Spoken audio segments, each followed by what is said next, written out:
뉴스 플러스 시작합니다. 트럼프 미국 대통령이 관세 전선을 확대하면서 나홀로 탄탄한 흐름을 유지해온 미국 경기가 침체에 빠질 것이란 우려가 나오고 있습니다. 이른바 트럼프발 리세션 공포에 전 세계 주식시장도 주저앉았습니다. 당장 1%대 저성장에 빠져 있는 우리 경제도 나라 밖에서 불어오는 태풍에 위기감이 커지고 있습니다. 자, 우리 경제가 그나마 버티고 있는 이유, 바로 수출이 불안합니다. 취재 기자와 자세히 들여다보겠습니다. 경제부 전민정 기자 나왔습니다. 전 기자, 네. 그런데 이달 초 수출이 예상을 깨고 다소 늘었습니다. 이 부분 좀 자세히 살펴보죠. 네, 그렇습니다. 관세청에 따르면 이달 1일부터 10일까지 수출액은 139억 달러로 1년 전 같은 기간보다 2.9% 늘었습니다. 조업 일수는 작년 같은 기간보다 0.5일 적었는데 이를 감안한 일평균 수출액은 10.3% 뛰었습니다. 트럼프발 관세 불확실성 속에 수출은 2월에 이어 3월 들어서도 소폭의 증가 흐름을 유지한 건데요. 하지만 자세히 뜯어보면 흐름은 불안하기만 합니다. 네. 일단 10개 주요 수출 품목 중 4개 품목만이 수출이 늘었습니다. 선박 수출이 50% 넘게 급증하고 무선통신기기 16.5%, 승용차가 6%의 오름세를 보였는데요. 하지만 최대 수출 품목이죠. 반도체는 0.03% 늘어났는데 그쳐 사실상 제자리 걸음을 했습니다. 전체 수출에서 차지하는 비중도 19.8%로 0.6%포인트 줄었고요. 범용 메모리 반도체 단가 하락으로 업황이 주춤했던 영향에 지난달 반도체 수출은 16개월 만에 감소세로 돌아섰는데요. 그 여파가 계속되고 있는 것으로 보입니다. 이 밖에 미국 관세 부과 타깃이 된 철강 제품은 8% 가까이 감소했고 석유 제품, 자동차 부품, 정밀기기, 가전제품, 컴퓨터 주변기기 등도 부진을 면치 못했습니다. 당장 내일부터 미국이 철강과 알루미늄 제품에 대해서 25% 관세를 매기겠다고 재확인을 했습니다. 한국산 제품에 트럼프의 관세 폭격이 적용되는 이 첫 사례인데 수출 타격이 클 수밖에 없겠습니다. 네, 맞습니다. 트럼프 일기 때부터 우리나라는 대미 철강 수출에서 연 260만 톤의 수출 무관세 쿼터를 적용받아 왔는데요. 우리 시간으로 당장 내일 낮부터는 이 수출 무관세 쿼터가 해제됨에 따라 한국산 철강 제품은 완전 경쟁 시장에 놓이게 됩니다. 어제 오후 늦게 산업부가 공개한 자료를 보면요. 미국 상무부가 지난 5일 철강 알루미늄 파생 상품 대상 관세 부과에 대한 이행 지침을 발표했는데 관세 부과 대상의 철강 알루미늄 외에 파생 상품 253개가 포함됐습니다. 다행히 자동차, 가전 부품 87개는 즉시 적용이 유예됐지만 볼트와 너트, 스프링과 같은 166개 철강 알루미늄 파생 상품에 이제 25% 관세가 부과됩니다. 강구상 대외경제정책연구원 북미 유럽 팀장은 2020년 이전까지는 철강 알루미늄 파생 상품의 대미 수출이 10억 달러 수준이었는데 최근에는 18억 달러 수준까지 늘어나는 등 증가 추세에 있다고 분석했는데요. 그만큼 25% 관세 부과는 대미 철강 수출에 상당한 영향을 끼칠 수밖에 없다는 설명이었습니다. 네. 실제 지난해 기준 우리나라 전체 철강 수출분 중 21%, 약 47억 달러가 대미 수출이었는데요. IBK 기업은행 경제연구소 보고서에 따르면 미국이 25% 관세를 부과하며 대미 철강 수출액은 약 7,200억 원, 알루미늄은 약 1,500억 원 이상 줄어들 것이라 관측이 나옵니다. 네, 앞서 살펴봤듯이 아직 관세가 부과되기 전인데도 우리 수출이 벌써부터 불안한 모습을 보이고 있습니다. 만약 이 트럼프가 미국의 경기 침체를 용인한다면 가뜩이나 어려운 우리 경제도 당연히 더 심각한 경기 침체 상황을 겪을 수밖에 없는 것 아니겠습니까? 그렇습니다. 트럼프 대통령이 이제 경기 침체를 용인한다고 하면서 오늘 위험자산 회피 심리가 강해져서 원달러 환율은 1,460원대로 이제 오늘 올라섰습니다. 네. 무엇보다 미국 경기 침체 우려가 현실화하면 수출 의존도가 높은 한국 경제는 더욱 타격을 받을 수밖에 없는데요. 미국은 한국의 두 번째로 큰 수출 시장인데 주요 수출품인 반도체와 자동차, 철강 제품 등이 트럼프의 관세 보복 영향권에서 자유롭지 않은 상황입니다. 국책 연구기관이죠. KDI가 어제 내놓은 3월 경제 동향을 통해 석 달째 우리 경제의 하방 위험을 언급하며 그 배경으로 수출 여건 악화를 꼽았었죠. 근데 제가 KDI에 물어보니까 미국의 경기 하락이 현실화되면 우리 수출에 큰 타격을 줄 수 있다는 건 분명하다고 했습니다. 네. 다만 미국의 관세 정책뿐만 아니라 상대국의 보복 관세 등 각국이 어떤 조치를 할지도 아직은 모르고 이처럼 대외 여건 불확실성이 너무 크기 때문에 국내 성장률 전망을 하향 조정할지는 좀 더 두고 봐야 한다고 설명했습니다. 미국발 관세 폭탄이 임박하면서 우리 정부의 움직임도 분주해졌는데요. 최상무 대통령 권한대행의 오늘 국무회의 발언 직접 들어보시죠. 트럼프발 미국 우선주의의 화살이 우리나라를 정조준하기 시작했습니다. 정부는 오직 국익만 생각하며 냉철하고 유연하게 대응해 나갈 것이며 한미 양국이 상호 윈윈할 수 있는 합의점 마련에 모든 힘을 쏟아붓겠습니다. 네, 정부는 통상관계부처를 중심으로 미국 상무부, 무역대표부 등과 긴밀히 소통 중인데요. 조만간 한미 실무협의체를 열어 관세 조치 논의와 조선, 에너지 협력 강화 등을 위한 구체적인 협의에 나선다는 계획입니다. 네, 잘 들었습니다. 네. 경제부 전민정 기자였습니다.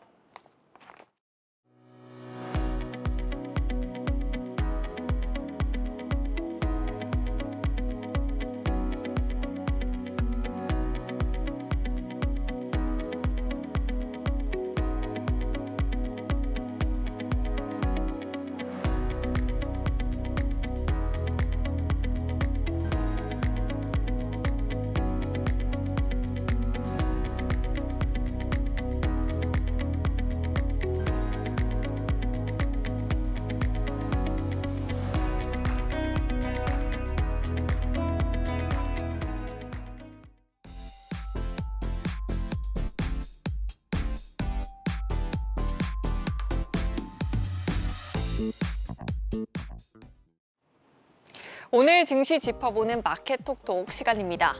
아래의 공포, 경기 침체에 대한 우려가 글로벌 증시를 뒤덮은 하루였습니다. 관세 분쟁이 격화되며 올해 미국 경기가 침체로 돌아설 수 있다는 우려에도 과도기라는 단어로 일축한 트럼프 대통령의 발언 때문이었죠. 시장에선 그동안 관세가 트럼프 행정부의 협상 전략일 뿐 실제로 시장과 경기에 악영향을 줄 경우 관세를 철회할 것이란 기대가 있었으나 단번에 그 기대감을 깨뜨린 겁니다. 이에 골드만삭스는 올해 미국 국내 총생산 성장률 전망치를 2.4%에서 1.7%로 낮췄고 갈피를 잡기 어려운 정책 피로감까지 더해지며 나스닥 2년 반 만에 최대 낙폭을, 우리 증시도 양시장 모두 크게 하락세를 보였습니다. 당장 내일이면 전 세계에서 미국으로 수출하는 철강과 알루미늄 제품에 25% 관세가 부과되며 증시 민감도는 더 높아질 전망입니다. 전문가들은 이 같은 흐름을 되돌리기 위한 카드로 연준의 금리 인하를, 증시 하방을 제한할 재료로 미국의 감세안을 꼽습니다. 금리 인하나 감세안과 같은 시장 친화적인 재료가 나오면 투자 심리가 되살아날 가능성이 높다는 겁니다. 먼저 감세안, 이번 주 예산안 합의 마감을 앞두고 공화당 내 분열이 지속되고 있어서 이번에 통과될 가능성은 없지만 별도 신규 법안으로 상정될 가능성이 있기 때문에 감세안에 대한 기대감이 증시 하방을 뒷받침할 것이란 분석이 나옵니다. 연준에 거는 기대도 커지고 있습니다. 오는 19일 예정된 FOMC에서 금리를 인하할 확률은 없지만 5월 혹은 6월 금리 인하 가능성을 내비친다면 시장에 안도감을 줄 것이란 기대입니다.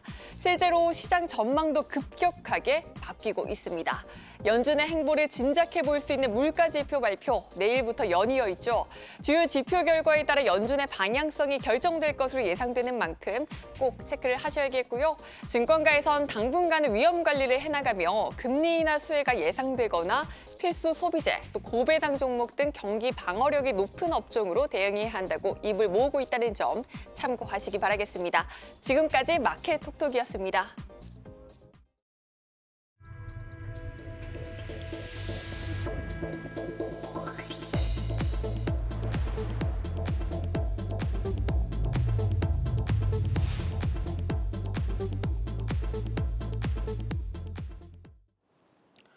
국내 최대 기업인 삼성전자가 있는 이 복합 계획 도시를 꿈꾸는 평택이 미분양 지옥으로 변하고 있습니다.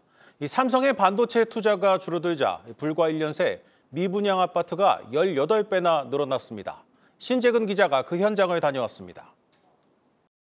경기도 평택에 있는 삼성전자 반도체 공장 인근에 자리 잡은 아파트 단지 부지입니다. 약 2,000가구 규모의 대단지가 들어설 예정인데 일반 청약결과 300명 정도만 접수해 미분양을 기록했습니다. 이 아파트 근방 500m 안에 있는 단지들도 모두 현재 미분양 상태입니다. 성공 때문에 만든 도시가 성공 때문에 멈추고 있는 휴가투자로서 아직까지는 교통이라든지 수도권의 접근성이라든지 이런 걸로 봤었을 때는 이렇게 크게 신도시를 만들어내면 안 되는 겁니다. 지난 1월 말 기준 평택의 미분양 아파트는 6,438가구로 불과 1년 만에 18배나 늘었습니다. 삼성전자가 투자를 줄이자 평택은 도시 전체가 활력을 잃고 있습니다. 평택시 대장 아파트 중 하나인 지제역 더샵 센트럴시티는 불과 1년 새 1억 원 넘게 떨어졌습니다. 지역 상권도 무너지고 있습니다. 장사를 접는 곳들이 늘고 있고 준공 이후 지금까지 줄곧 공실인 건물도 있었습니다. 여기 소장님도 다 1층에 저만 한 두세 개 되나? 나머지 다 비어 있어. 앞에 25개 중에 4개나 하고 다 비어 있으니까 엄청 지금 70%가 공실이죠. 경기가 지금 막 쏟아져요. 미분양이 많은 대구나 부산과 비교해 볼 때 평택의 인구는 4분의 1 수준으로 상황은 더 심각합니다. 하지만 평택은 수도권이라는 이유 단 하나 때문에 정부의 미분양 대책에서 제외됐습니다. 삼성 영향이 많기는 많지만 그래도 좀 제한적이지 않나. 평택에 대한 수요는 계속 발생이 되고 있다고 생각을 합니다. 예민하게 생각을 하고 있습니다. 정부 대책에 수도권이 금융 혜택이 제외가 돼서 좀 아쉬운 면이 있고, 시에서도 이제 미분양이 계속 증가가 된다고 하면은 정부에다가 이제 세제 혜택을 적극적으로 건의할. 수도권을 하나의 덩어리로 규제하는 거는 그렇게 바람직하지 않다고 봅니다. 필요에 따라서는 평택의 미분양이 심하다 그러면 지방에 활용할 수 있는 미분양 해소 대책을 쓰는 것도 나쁘지 않은 선택이라고 봅니다. 수도권의 미분양 증가 속도가 빨라지면서 과세 특례 적용 지역을 서울을 제외한 지역으로 확대해야 한다는 의견이 나오고 있습니다. 한국경제TV 신재근입니다. 국내 대형마트 2위 홈플러스가 기업 회생 절차에 들어가면서 이 대주주인 사모펀드 MBK 파트너스에 대한 책임론이 거세지고 있습니다. 이 사모펀드에게 이 주주로서의 유한 책임을 넘어서 이제 이 책임 경영과 이 도덕적 잣대까지 들어밀고 있는 건데, 이것이 과연 이 사모펀드 설립 취지에 맞는 것인가 하는 의문도 제기되고 있습니다.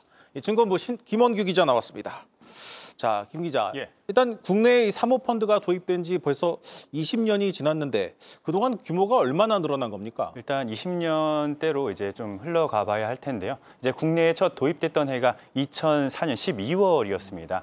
당시 약정액이 총 4천억 원 규모였고요. 또 2개의 펀드로 시작을 했는데요. 이후 이제 MBK 파트너스, IMM-PE 그리고 스틱 인베스트먼트 등 1세대 토종 사모펀드가 등장하면서 시장이 계속 확대되는 추세죠. 현재 사모펀드 약정액은 136조 원이고요. 펀드 수는 1,100여개입니다. 약 20여 년간 약정액과 펀드 수가 연평균 각각 20% 이상 성장했다고 볼 수 있죠. 또 사모펀드사별 약정액 규모를 보면은 1세대 펀드의 약진이 계속 이어지고 있는 상황이고요. 한행컴퍼니와 MBK 파트너스가 각각 10조 원을 기록해서 1, 2위를 나타내고 있습니다. 이어 인베스트먼트, IMM, 프라이빗 에쿼티 등이 계속해서 이제 이어지고 있는 상황이죠. 네, 그런데 최근 홈플러스가 기업 회생에 들어가면서 이 대주주 MBK 파트너스의 행보를 놓고 사모펀드를 둘러싼 논란이 좀 일고 있죠. 네, 좀 어느 정도 나온 이야기이긴 하니까 좀 간략하게 설명을 드려보도록 하겠습니다. 최근 이제 MBK 파트너스가 홈플러스를 인수한 후에 경영 실패로 기업 회생 절차를 이제 밟으면서 좀 논란이 불거졌죠. 관련 인수 과정을 보면요, 2015년에 홈플러스를 인수하는 데 쓴 자금이 약 7조 원입니다.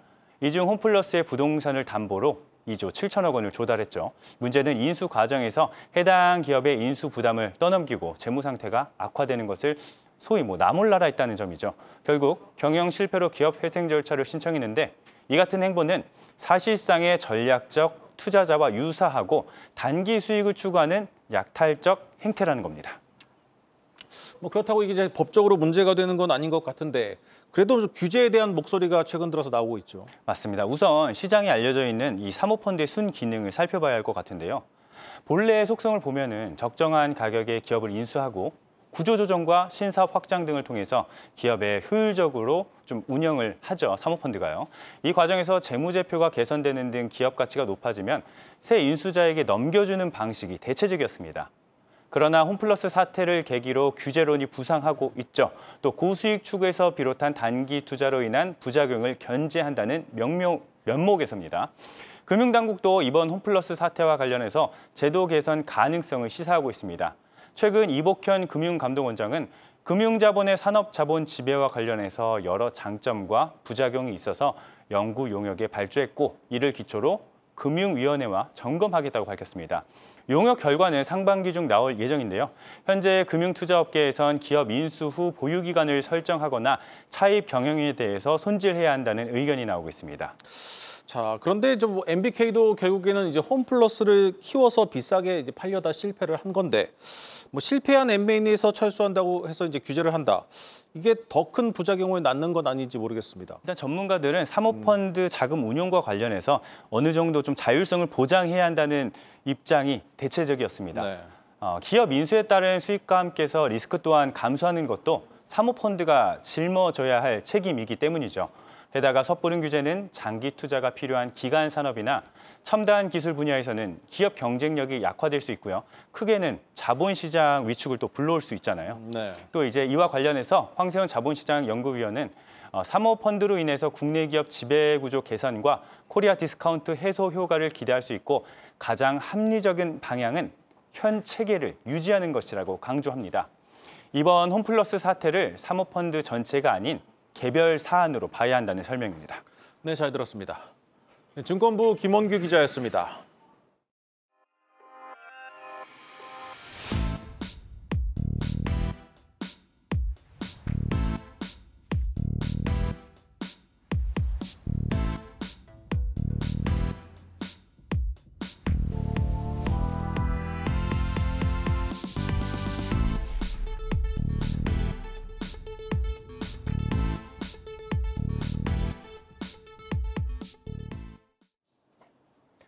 사망보험은 가입자가 사망해야 보험금을 받을 수 있는 상품입니다. 노후 생활이 아무리 어려워도 본인이 낸 보험금은 쓸 수 없는 구조입니다. 그래서 고령화 시대에 맞지 않는다는 지적이 나오는데 이에 정부는 이 가입자가 살아있을 때 사망보험금을 매달 연금처럼 받을 수 있는 유동화 방안을 내놨습니다. 대상은 만 65세 이상, 보험계약 대출이 없어야 하고 계약자와 피보험자가 동일하며 보험료 납입이 완료된 금리 확정형 종신보험이어야 하는데 단 9억 원 이상 고액 사망보험금은 제외됩니다. 현재 기준 유동화가 가능한 사망보장보험 누적 계약 금액은 약 12조 원에 달합니다. 유동화 방식은 연금형과 현물 서비스형 두 가지로 나뉩니다. 연금형은 사망보험금의 최대 90%까지를 매달 연금 형태로 받는 방식을 말합니다. 40세에 보험금이 1억 원인 사망보험에 가입해서 매월 15만 원씩 20년간 보험료를 완납했을 경우로 예를 들어보겠습니다. 65세에 전체 보험금의 90%를 유동화하면 85세까지 월 평균 23만 원을 연금으로 받고 나머지 1,000만 원은 사망한 뒤에 사망보험금으로 받게 됩니다. 서비스형은 보험금 대신 요양시설 이용이나 건강검진, 간병 등 현물 또는 서비스 형태로 제공받는 것을 말합니다. 다만 한 번 유동화로 전환하면 원상복구는 불가능하며 연금 지급 기간 중 가입자가 사망하면 남은 사망보험금은 자동으로 상속됩니다. 금융당국은 소비자 보호장치를 마련한 뒤 올 하반기부터 사망보험금 유동화 제도를 도입할 계획인데 보험사들도 이에 맞춰 다양한 상품을 개발해 출시할 예정입니다. 지금까지 뉴스 브리핑이었습니다.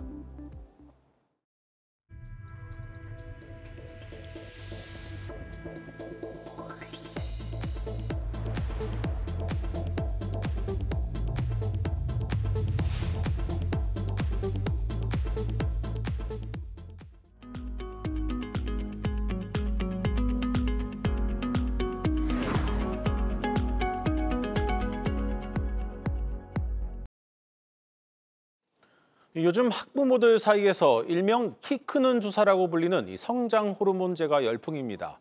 이 제대로 맞으면 1년 약값이 1,000만 원에 달하기도 하지만 이 주사를 맞겠다는 아이들은 갈수록 늘고 있습니다. 이 시장이 엄청나게 커지고 있는데 국내 기업들이 이 시장을 선점하고 있다고 합니다. 산업부 이서우 기자 나왔습니다. 이 기자, 사실 대부분 좋은 약들은 외국산이 대부분인데 이 성장 호르몬제만큼은 국산이 대세군요. 네, 업계 투톱은 LG화학과 동아ST입니다. 이 두 회사가요 매년 성장 호르몬제 매출 신기록을 좀 경신을 하고 있습니다. 네. LG화학의 성장 호르몬 제품 유트로핀의 경우에 국내 시장에서 점유율 약 43%를 차지하고 있는데요. 무려 30년 넘게 부동의 1위를 지키고 있습니다. 다만 LG화학은 유트로핀의 정확한 매출을 공개하고 있지는 않지만 업계에서 추산한 수치를 보면 지난 2023년에는 약 1,500억 원을 넘겼고요. 지난해는 이보다 20% 정도 더 늘어난 것으로 관측됩니다. 또 2위인 동아ST의 그로트로핀의 매출은 공개된 바에 따르면 2020년 324억 원 수준에서 지난해 1,189억 원으로 급성장했습니다. 반면에요, 글로벌 제약사 화이자의 지노트로핀 제품이나 머크의 사이젠 제품을 보면 국내에서 처방액이 300억 원에서 500억 원 수준에 머물고 있습니다. 그런데 뭐 대부분의 성장 호르몬제가 같은 성분이라고 하던데 우리 기업들 제품이 유독 잘 팔리는 이유가 있습니까? 이제 가장 먼저 이 성장 호르몬제 특성을 좀 살펴볼 필요가 있는데요. 네. 이게 매일 자기 전에 맞아야 하는 그런 제품입니다. 그렇기 때문에 안정적인 공급이 필수적인데요. 그런 점에서 이 수입 제품보다는 100% 국내에서 생산되고 유통되는 이 국산 제품에 대한 선호도가 높을 수밖에 없는 거죠. 실제 지난 2020년에 이 화이자의 지노트로핀은 한때 생산이 중단되면서 국내에서 공급 부족 문제를 겪기도 했습니다. 또 국내에서 생산한 뒤에 바로 유통되는 만큼 이 관련 비용을 줄일 수가 있어서요. 원가 경쟁력을 확보한 점이 좀 한몫했습니다. 이 성장 호르몬제는 이 3년에서 4년까지 지속적으로 투여를 하기 때문에 소비자들 입장에서는 같은 성분이라면 보다 저렴한 제품을 구매하려고 하는 겁니다. 이 현재 보험약가 기준으로 단위당 가격을 좀 비교를 해보겠습니다. 보시면 화이자가 5,200원대, LG화학이 4,800원대, 그리고 동아ST가 4,700원대로 국산 제품이 더 저렴합니다. 자, 그런데 이제 서구화된 식습관으로 이 키가 작은 아이들이 예전보다 좀 줄어든 것으로 알고 있는데 이 키 크는 주사 수요는 왜 이렇게 늘어나고 있는 겁니까? 그러니까 실제 아이들의 평균 키를 살펴보면요 더 커졌습니다. 네. 남자 초등학생의 평균 키는 2023년 기준 139.2cm로 10년 전보다 4.3cm 더 커졌고요. 같은 기간 여학생도 2.8cm 더 커졌습니다. 이렇게 평균 키가 더 커졌는데도 성장 호르몬제에 대한 수요가 늘어난 것은 진입 장벽이 크게 낮아졌기 때문입니다. 네. 아시다시피 이제 길거리에 보면 이 성장 클리닉을 굉장히 쉽게 찾아볼 수 있을 정도로 많이 늘어났지 않습니까? 또 한 자녀 가정이 많아지면서 투자 심리도 높아졌습니다. 이로 인해서 이 비싼 가격을 더 주고서라도 성장 호르몬제를 비급여로 처방받는 사례도 늘어났습니다. 이 원래는 호르몬 이상 분비로 인한 이 성장 부전 같은 것들을 진단을 받아야지만 건강보험으로 저렴하게 처방받을 수 있는데요. 단순히 키 크는 목적으로 처방받을 경우에 100% 본인 부담입니다. 그래서 국내 한 제품을 기준으로 계산을 해보면요. 1년에 최소 700만 원이 들게 됩니다. 그럼에도 불구하고 현재 국내 성장 호르몬 시장에서 이 비급여 처방 비중은 약 70% 수준으로 관측되고 있습니다. 다만 전문가들은요. 오랜 기간 투여할 경우에 이 갑상선 기능 저하나 당뇨 등 위험이 있어서 정기적인 검사를 병행해야 한다는 게 전문가들의 의견입니다. 자, 이건 다시 기업들 얘기 한번 해보겠습니다. 앞서 LG화학과 동아ST 이 두 회사가 국내 시장을 석권하고 있다고 했는데 이들 기업들 해외 성적은 어떻습니까? 모두 이제 내수가 차지하는 비중이 굉장히 높습니다. 양사 모두 90%가 넘는데요. 이 동아ST 제품의 같은 경우, 이 그로트로핀의 경우에는 지난해 국내에서만 1,189억 원 매출을 낸 반면에 해외 매출은 58억 원에 그쳤습니다. 동아ST는 현재 브라질을 중심으로 이 중남미 지역을 우선 공략을 하고 있는데요. 앞으로 이 중남미 지역 특성상 이 공공 입찰 수주를 조금 대폭 늘려서 매출을 또 늘리겠다 이런 목표고요. 또 동시에 아시아 등 다른 지역 추가 진출을 계획을 앞당기고 있습니다. LG화학은 현재 자체적인 태국 법인을 통해서 동남아 시장에 수출을 하고 있는데요. 현재 진행 중인 장기 안정성 연구, 그러니까 오래 복용을 해도 투여를 해도 괜찮다는 그런 연구를 바탕으로 해외에서 제품 인지도와 신뢰도를 빠르게 높인다는 전략입니다. 네, 잘 들었습니다. 산업부 이서우 기자였습니다.